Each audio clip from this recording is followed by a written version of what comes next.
मैं मुस्लिम personal law board और ओवैसी को सीधे मैं एक बात कहना चाहता हूं कि अगर इन लोगों को ये बताएं आकर के कि आखिर 60 साल के अंदर आपने मीडिएटिंगशिप की थी कांग्रेस की, आज भी मुस्लिम पर्सनल लॉ कांग्रेस के लिए बैटिंग करता है, उनके लिए अपीलें करता है, उनकी कामयाबी के लिए अपील करता है। अरे भाजपा से तो इन्होंने इतनी मुसलमानों की दूरी बनवा दी कि भाजपा और आरएसएस का नाम लेकर उन्हें भयभीत किया। ममता हो, कांग्रेस हो और आपका जो समाजवादी हो, एक परिवार के 5 सदस्य, एक परिवार के 3 सदस्य और ममता का पूरा परिवार। आप इनसे पूछिए कि जहाँ से ये लोग लड़ते हैं 50-50%, 30-30% मुसलमानों की संख्या है। अगर इन्हें मुसलमानों से हमदर्दी होती तो वायनाड जा कर के लड़ कर के आए हैं कौन? राहुल गांधी किसी मुसलमान को खड़ा करते, अखिलेश यादव किसी मुसलमान को खड़ा करते, क्योंकि इन्हें सिर्फ जब इलेक्शन आता है तो इनका एक ग्रुप निकलता है कि जो बीजेपी को हराए उसे वोट दो। इन्होंने मुसलमानों की दुश्मनी, आम मुसलमानों की, इनकी तो दोस्ती हो गई है ना, और मुसलमानों को इन्होंने दूर कर दिया, मेन स्ट्रीम से काटने का काम इन्होंने किया है। तो इनकलाब पसे इनकलाब आएगा, कहीं साए सितम का जवाब आएगा। मोदी जी आपको वोट बैंक नहीं समझते ना, इनके वोट पर उनकी नज़र है, वो इनको नागरिक समझते, सारी योजनाओं के अंदर शामिल किया। कौन सी योजना के अंदर भेदभाव किया, मैं चैलेंज के साथ पूछना चाहता हूँ। कपिल सिब्बल जी को भी चैलेंज करता हूँ, आए बैठ लें। मैं मुफ्ती हूँ, वो वकील हैं, मैं चैलेंज के साथ उनसे कहता हूँ आप बैठ के ज़रा बताइए। बहुत बहुत स्वागत है आपका। हम आपसे ये जानना चाहेंगे कि जब ये लगातार चर्चाएं हो रही हैं, संजीव खन्ना जी की बेंच जब इस चर्चा को जब सुन रही हैं, तो कपिल सिब्बल जी लगातार ये कह रहे हैं कि 26 आर्टिकल का हनन है, 20 करोड़ मुसलमानों के अधिकार का हनन है। क्या लगता है आपको, ये कितनी 60 साल के अंदर एक लंबा कार्यकाल कांग्रेस का गुजरा है, और कांग्रेस के द्वारा जो बोर्ड गठित किए गए थे वो कांग्रेस ही गठित करती थी और अपने चहीतों को गठित करती थी। आप उनकी आय चेयरमैन बनने से पहले और बाद की अगर आपने उसका जायज़ा ले लें तो आपको मालूम हो जाएगा कि वो नादार से अमीर हो गए, और जिन नादारों के लिए, गरीबों के लिए वक्फ संपत्ति दान की गई थी वो उनकी गुर्बत वहीं खड़ी हुई है। अगर 60 साल के अंदर उसका दुरुपयोग नहीं होता तो आज वो गरीब नहीं होते, वो अपने पैरों पे खड़े होते। राजेंद्र सिंह सच्चर जी की जो कमेटी गठित हुई थी वो कांग्रेस के कार्यकाल के अंदर हुई थी। उनका एक पहलू, बहुत सारी चीज़ें उसमें हैं, मगर एक पहलू, एक बिंदु पे अगर हम बात करते हैं तो वो है जो उन्होंने ये कहा कि इस संपत्ति से 12,000 करोड़ रुपए अर्जित किए जा सकते हैं सालाना, जिसके 170 करोड़ रुपए आज की जिसकी वैल्यू है। तो आप ये बताइए कि बड़ी बड़ी जायदाद को इन रसूख वाले लोगों ने कांग्रेस के संरक्षण के अंदर उसे हासिल करके उसका दुरुपयोग किया। अगर उसका सदुपयोग होता तो उसके ऊपर हॉस्पिटल होने चाहिए थे, उसके ऊपर कॉलेज बनने चाहिए थे, स्कूल बनने चाहिए थे, ऐसा नहीं हुआ। तो आपने अगर उसे नहीं किया तो आप ये कैसे कह सकते हैं कि आने वाले दिनों में अगर कोई सरकार अच्छा निर्णय ले रही है तो उसका गरीबों को फ़ायदा नहीं होगा? मैं समझता हूँ कि इसका गरीबों को फ़ायदा होगा। जिन यतीमों और नादार लोगों के लिए संपत्ति दान की गई थी उसका सदुपयोग होगा। माननीय प्रधानमंत्री श्री नरेंद्र मोदी जी, उनकी बैकग्राउंड एक आम आदमी की है, उनका कोई राजनीतिक घराने से ताल्लुक़ नहीं है, वो एक आम आदमी के दुख दर्द को समझते हैं। उन्होंने मुसलमानों के बहुत सारे मसाइल पर तवज्जो की है। ये बहुत बड़ा मसला था जिसका उन्होंने संज्ञान लेकर के दोनों सदनों से उसे पास कराया। माननीय हमारे प्रधानमंत्री के साथ साथ हमारे गृह मंत्री जी और हमारे माननीय माइनॉरिटी अफेयर्स मिनिस्टर किरण रिजिजू जी ये साधुवाद और बधाई के पात्र हैं, और मैं ये समझता हूँ कि आने वाले दिनों में इनके हाथों से ये सारी चीज़ें निकलने वाली हैं और उसका सदुपयोग होने वाला है। तो इन्हें डर लग रहा है, ओवैसी हों या मुस्लिम पर्सनल लॉ बोर्ड हो। मैं मुस्लिम पर्सनल लॉ बोर्ड और ओवैसी को सीधे मैं एक बात कहना चाहता हूं कि अगर इन लोगों को ये बताएं आकर के कि आखिर 60 साल के अंदर आपने मीडिएटिंगशिप की थी कांग्रेस की, आज भी मुस्लिम पर्सनल लॉ कांग्रेस के लिए बैटिंग करता है, उनके लिए अपीलें करता है, उनकी कामयाबी के लिए अपील करता है। अरे भाजपा से तो इन्होंने इतनी मुसलमानों की दूरी बनवा दी कि भाजपा और आरएसएस का नाम लेकर उन्हें भयभीत किया।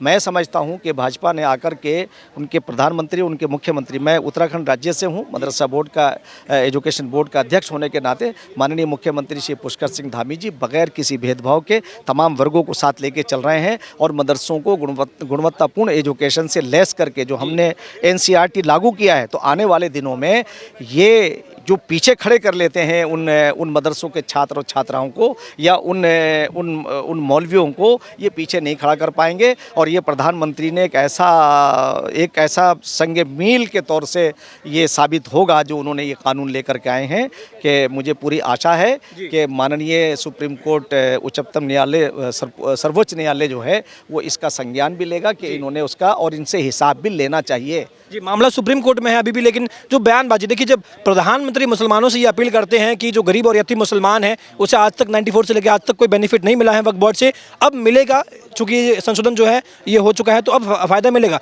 मुसलमान उस पर एतबार नहीं कर पा रहा है, लेकिन जब ओवैसी साहब कहते हैं कि तुम्हारे गर्दन पर तलवार है, ममता जब ये कहती है कि मैं गोली खाने को तैयार हूँ, तो वो सड़कों पर आ रहा है मुसलमान। मैं मुसलमानों से एक बात कहना चाह रहा हूँ आपके माध्यम से, कि आप इस लॉजिक पर गौर करिए कि जब भी कोई मसला ऐसा होता है, आपके बच्चों को आगे किया जाता है। ये भेड़िए हैं और उन बच्चों को नुकसान दे रहे हैं। आप ये देखिएगा, जब ये एजिटेशन करते हैं, सड़कों पे लाते हैं, तो उन पे कितने बच्चे इनके उस एजिटेशन में और धरने में शामिल हो रहे हैं। एक नहीं मिलेगा। इनके बच्चे जो है वो इंग्लैंड में पढ़ रहे हैं, अमेरिका में पढ़ रहे हैं। उसका कारण ये है कि जो ये समाज है जिसके लिए संपत्ति दान की गई है, उन्हें आगे कर रहे हैं। उसके इनके दो फायदे हैं। एक तो उनके अंदर असंतोष पैदा होगा सरकार के प्रति, और इनका फ़ायदा ये होगा कि अगर वो जेल में जाएंगे तब भी इनका कोई नुकसान नहीं है। तो इसलिए ये भेड़िए हैं। मुसलमानों को चाहिए कि अपने दो रोटी खाते हैं तो इस पर ज़रूर गौर करें कि तुम्हारा नफ़ा और तुम्हारा नुकसान क्या है। सरकार एक गार्जियन की हैसियत होती है। किसी प्रॉपर्टी के ऊपर सरकार कोई कब्जा नहीं करती, उसे सुचारू रूप से उसका संरक्षण करती है। इसलिए मुसलमानों को ये समझना चाहिए कि आपका इसमें हनन नहीं होगा, बल्कि इसका फ़ायदा होगा। कपिल सिब्बल जी और संजीव खन्ना जी के बीच में जब ये बातचीत हो रही थी, तो कपिल सिब्बल जी बार बार कह रहे थे कि भाई जो पुरानी मस्जिदें हैं, कोई मस्जिदें ऐसी हैं जो 14वीं शताब्दी की हैं, उसकी वक्फ डीड कहाँ से मिलेगी। तो कह रहे ऐसे कई मुद्दे हैं जहाँ पर भाजपा के पास में या जो सरकार के जो पैरवी कर रहे हैं वकील, उनके पास में जवाब नहीं है। नहीं, उसमें बहुत क्लियर बात है कि अगर आप ये महसूस करें कि वक्फ बाय यूज़र, उसे गवर्नमेंट ने उससे निकाल दिया है, जो इस बिल में वो कानून का हिस्सा नहीं है, क्योंकि अगले जो वो होंगे उसके लिए डॉक्यूमेंट्स की ज़रूरत पड़ेगी, जो जिनके कागजात नहीं हैं और पुरानी हैं, वो बरसों पुरानी हैं, तो उनके लिए वो वक्फ बाय यूज़र में आती है। तो वक्फ बाय यूज़र के कानून को उन्होंने माना है उससे, तो इसलिए ये चीज़ तो वैसे ही ख़त्म हो जाती है। हाँ सर, देश का कानून है, हालांकि इसे अब स्टे करने की बात कही जा रही है, लेकिन ममता बनर्जी लगातार ये कह रही हैं कि देखिए, ये मैं मुसलमानों के लिए गोली खाने को तैयार हूँ, मैं जो हूँ आपके लिए लड़ रही हूँ, मैं आपकी हितैषी हूँ। तो कौन वो मुसलमानों के लिए गोली खाने के लिए नहीं, अपनी राज गद्दी को बचाने के लिए, राज करने के लिए। अब आपको एक बात बताएं, ममता हो, कांग्रेस हो और आपका जो समाजवादी हो, एक परिवार के 5 सदस्य, एक परिवार के 3 सदस्य और ममता का पूरा परिवार। आप इनसे पूछिए कि जहाँ से ये लोग लड़ते हैं 50-50%, 30-30% मुसलमानों की संख्या है। अगर इन्हें मुसलमानों से हमदर्दी होती तो वायनाड जा कर के लड़ कर के आए हैं कौन? राहुल गांधी किसी मुसलमान को खड़ा करते, अखिलेश यादव किसी मुसलमान को खड़ा करते, क्योंकि इन्हें सिर्फ जब इलेक्शन आता है तो इनका एक ग्रुप निकलता है कि जो बीजेपी को हराए उसे वोट दो। इन्होंने मुसलमानों की दुश्मनी, आम मुसलमानों की, इनकी तो दोस्ती हो गई है ना, और मुसलमानों को इन्होंने दूर कर दिया, मेन स्ट्रीम से काटने का काम इन्होंने किया है। तो इनकलाब पसे इनकलाब आएगा, कहीं से आए सितम का जवाब आएगा। इन्होंने जो सितम किया है, जो गरीबों का माल लूटा है, यतीमों का माल, वो खपने का नहीं है। ये तो कह रहे मोदी ने ठगा है, हम मोदी और हम मुसलमानों के सगे। अच्छा बताइए, मोदी ने क्या ठगा है? मोदी आपको वोट बैंक नहीं समझता। मोदी जी आपको वोट बैंक नहीं समझते ना, इनके वोट पे उनकी नज़र है, वो इनको नागरिक समझते। सारी योजनाओं के अंदर शामिल किया। कौन सी योजना के अंदर भेदभाव किया, मैं चैलेंज के साथ पूछना चाहता हूँ। तो ये प्रोपेगेंडा मशीनरी इनके पास है। तो मैं समझता हूँ कि इसमें आने के बाद ये अब तो ये जो संशोधन है, क्या ये भी सौगात मोदी है एक तरीके से, जो गरीब और यतीम मुसलमान है उनके लिए? देखिए, ये देश के लिए, देश के गरीबों के लिए, देश के गरीब मुसलमानों के लिए सौगात ही नहीं, उनके लिए एक जीवन का और आगे बढ़ने का एक मौका है। ये एक उम्मीद है, और जिस उम्मीद के के तहत ये लाया गया है, मैं समझता हूँ कि कुछ दिन के बाद देखिए, जैसे पहला टर्म जब आया तो इन लोगों ने कहा था हम तो मोदी जी को प्रधानमंत्री नहीं मानते, दूसरा टर्म आ गया था, अब ये मान गए कि मोदी जी जाने वाले नहीं हैं। तो अब सब मानना शुरू कर रहे हैं। मैं समझता हूँ मोदी जी किसी के लिए भी हानिकारक नहीं है, सबके हितैषी हैं। पर जो आम मुसलमान है उसकी एक समस्या ये रहती है, वो बार बार ये कहता है कि हम कैसे भरोसा करें कि मोदी जी वक्फ बोर्ड की संपत्ति को हमारे लिए इस्तेमाल करेंगे, क्योंकि कह रहे हैं कि भाजपा के राज में तो हमारी मस्जिदें खतरे में, तो मैं एतबार कैसे? अरे मैं आपसे बता रहा हूँ कि मैं उत्तराखंड मदरसा बोर्ड के एज ए चेयरमैन के, एज ए सेवक के, मैं आपको उन्हें विश्वास भी दिलाता हूँ कि हमने तुम्हारे बच्चों को मेन स्ट्रीम से जोड़ने के लिए जो हमने एजुकेशन गुणवत्तापूर्ण इसीलिए लागू की है माननीय मुख्यमंत्री पुष्कर सिंह धामी जी के नेतृत्व के अंदर, ताकि ये बच्चे कल बहकावे में ना आ सकें। और जब आदमी जानकार होता है ना, उसे गड्ढे में नहीं डाल सकते आप। इनका तो अरे स्वागत ही नहीं है, तो बिल आज तो कानून बन गया, बिल नहीं अब कानून बन गया है। और ये एक बात बताइए आप मुझे, जब से मोदी जी आए हैं, आप एक कोई तो काम बता दीजिए मुसलमानों के खिलाफ हुआ। हाँ, कह रहे यूपी में तो योगी जी और कह रहे एक्शन लेना शुरू कर दिया है, हरियाणा हो गया, यूपी हो गया, कह रहे भाजपा शासित राज्य तो अभी से एक्शन मोड में है और जबकि अभी सुनवाई चल रही है। मैं आपको ये बता दूं कि मुसलमानों को डरने की ज़रूरत नहीं, बहुत डरा लिया बीजेपी और आरएसएस से, बहुत डरा लिया, बहुत कुछ कर लिया इन्होंने। यार एक बात बताओ, जिस आदमी की बैकग्राउंड राजनीतिक घराने की नहीं है, कोई आईएएस भी पैदा नहीं हुआ, कोई नेता भी पैदा नहीं हुआ, मैं एक सामान्य घर से पैदा होने वाला आदमी, जो जिसने सारी चीज़ जो है 140 करोड़ की बात करते हो, एक चीज़ तो कोई आके बता दे। जितने लोगों, मैं कपिल सिब्बल जी को भी चैलेंज करता हूँ, आए बैठ लें।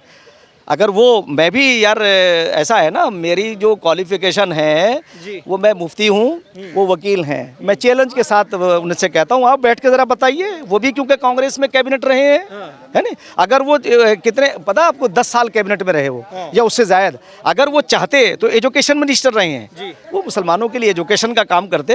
क्या बात कर रहे हैं अब इस वक्त, एक बड़ी बड़ी फीस लेने के लिए तो ये काम हो सकते हैं, समझे साहब। मजहबी मसला है ना, वक्फ बोर्ड हमारा एक मजहबी, मैं भी तो, मेरे सब है, मैं तो मुफ्ती हूँ, मजहबी बताए तो सही आकर के, मजहब में मुदाखलत है कहाँ। कह रहे कि आपने गैर हिंदू को इसमें लाया ही क्यों, कह रहे क्या जरूरत पड़ी आपको?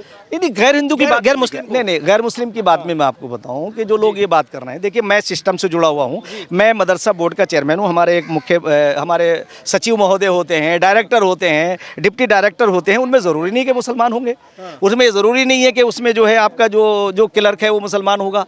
अरे भाई, हम हिंदुस्तानी हैं, हम भारतीय हैं, और हर भारतीय को, मुझे इसीलिए हम संस्कृत का एक ऑप्शन हमने रखा है अपने मदरसों के अंदर, एनसीईआरटी के साथ साथ, ताकि सारी चीज़ों को आप जान सकें।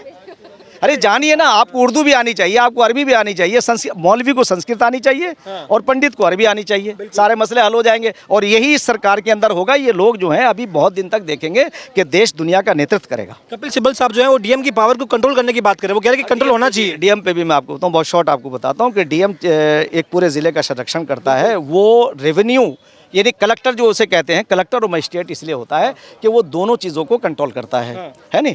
तो वो संविधान से बंधा हुआ है, जहाँ तक संवैधानिक चीज़ होगी वो उसे सरकार की बात को मानेगा, अगर संविधान के अनुरूप नहीं है वो बात तो वो नहीं मानेगा। तो इसलिए मैं कहना चाहता हूँ कि डिस्ट्रिक्ट मजिस्ट्रेट का फैसला तो बिल्कुल उचित है, उचित है, बिल्कुल उचित। आखिरी सवाल मेरा, जो लोग ये कह रहे हैं, चाहे ममता बनर्जी हो, चाहे बिहार में तेजस्वी यादव हो, कि हम कचरे के डिब्बे में फाड़ के फेंक देंगे इस बिल को, उन्हें आप क्या कहना चाहेंगे जो लागू होने से मना? नहीं, वो राजा, उनकी राजगद्दी, उनका जो वो है ना, वो राजा जो बने, रंग से राजा बने हैं वो। अब बताइए आप कभी जो है तेजस्वी यादव और अखिलेश यादव के, यानी मुलायम सिंह तो भाई बड़े नेता थे, मैं उनकी कदर भी करता हूँ और अच्छे आदमी थे, आप उनका स्टेटस जानिए।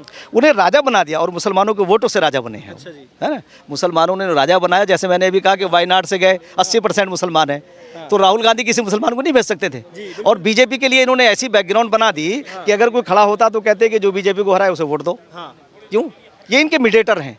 अब हम जैसे लोग यार, उस ज़माने के अंदर हम 30 साल से मैं अन्ना हज़ारे के उस मोमेंट में था, मैंने अरविंद केजरीवाल को ये कहा था कि ये बेईमान है, ये हमारी मैसी खड़ी तो है यहाँ, इसने तुम्हारे सामने कहा था, इनके पास रिकॉर्ड है। और टाइम्स नाउ के ऊपर मेरा जो है, नाम नहीं बोलना चाहिए, नेशनल चैनल पर मैंने ये कहा था कि ये ईमानदार नहीं है, ये बेईमान है, ये बेहतरीन बेईमान है। और आज देखिए पूरी दुनिया के सामने आ गया कि उसकी कितना वो ईमानदार था। जेल में जाना है तो पंजाब पहुंच गया, क्यों साहब? सबको धोखा दिया उसने। ये मैंने 2012 में जब मैंने आंदोलन को छोड़ा था, उसी दिन खत्म हो गया था मान्यवर। और आपको बता दूं कि ये कह के मैं आया था, ये कह करके सारे नेशनल चैनलों पे कि ये ईमानदार दिखता है, ईमानदार है नहीं। और आपको ये भी बता दूं कि रालेगंज के अंदर जो पहली बैठक हुई थी हमारी, नोट करिए आप, उसमें मैंने ये ऑब्जेक्शन किया था कि 4 करोड़ रुपए मनीष की कबीर में आए थे और इसने सारे पैसे को जो रामलीला ग्राउंड पे आया था अपने पीसीआरएफ में डाल लिया था, वो रिकॉर्ड पे है। Thank you so much sir.